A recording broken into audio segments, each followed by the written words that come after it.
लोकसभा निवडणुकीसाठी नाशिकची जागा शिंदे गट की भाजप गट लढवणार यावरून रस्सीखेच सुरू असतानाच मुख्यमंत्री एकनाथ शिंदे यांचे पुत्र शिंदे गटाचे युवा नेते खासदार श्रीकांत शिंदे यांनी खासदार हेमंत गोडसे हेच नाशिकचे उमेदवार राहणार असून त्यांनाच आपल्याला बहुमताने दिल्लीला खासदार म्हणून पाठवायचे अशा शब्दात गोडसे यांच्या उमेदवारीवर शिक्कामोर्तब केलाय।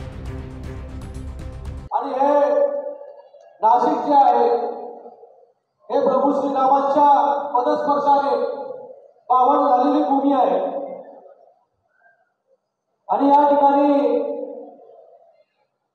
माझे लोकसभेतील सहकारी आप्पा गोडसे यांनी या ठिकाणी सांगितलं की मुख्यमंत्री साहेबांना सांगा की प्रभू श्रीरामांचा धनुष्यबाण जो आहे हा नाशिकमध्येच या ठिकाणी राहिला पाहिजे। मी त्यांना या ठिकाणी सांगू इच्छितो की आपला धनुष्यबाण जो आहे तो या नाशिकमध्येच या ठिकाणी राहणार आहे आणि पुन्हा एकदा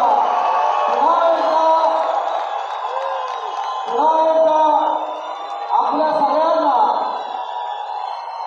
हेमंत अप्पा गोडसे यांना तिसऱ्यांदा लोकसभेमध्ये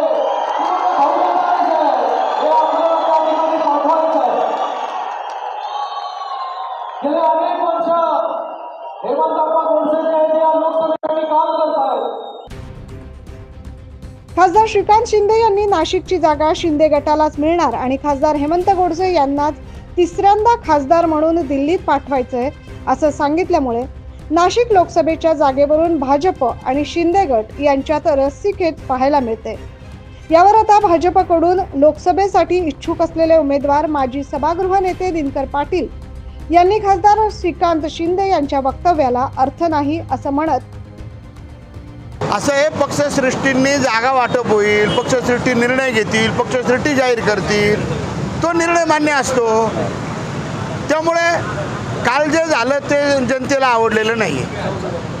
आपण काय भूमिका घेणार आहात मग भाजप म्हणून काय भूमिका असेल आता? पक्षश्रेष्ठींचाच निर्णय मान्य करायचा। काल खरं तर श्रीकांत शिंदे यांनी जाहीर केलं ते मुख्यमंत्र्यांचे पुत्र आहेत, खासदार आहेत, एक महत्त्वाची व्यक्ती आहे। त्यांनी घोषणा केल्यानंतर माहितीमध्ये कुठेतरी एक नाराजी आहे। पक्षश्रेष्ठींनी सांगितल्यावर सगळ्यांना मान्य असतं। कालचा जो निर्णय झाला तो जनतेला मान्य नाही। आपलं काही वरिष्ठांशी बोलणं झालं या संदर्भात? आता मी आमच्या अध्यक्षांशी बोलून वरिष्ठांशी बोलून त्यामुळे आता नाशिक लोकसभेची जागा कोणाला मिळणार याकडे संपूर्ण राज्याचं लक्ष लागलंय।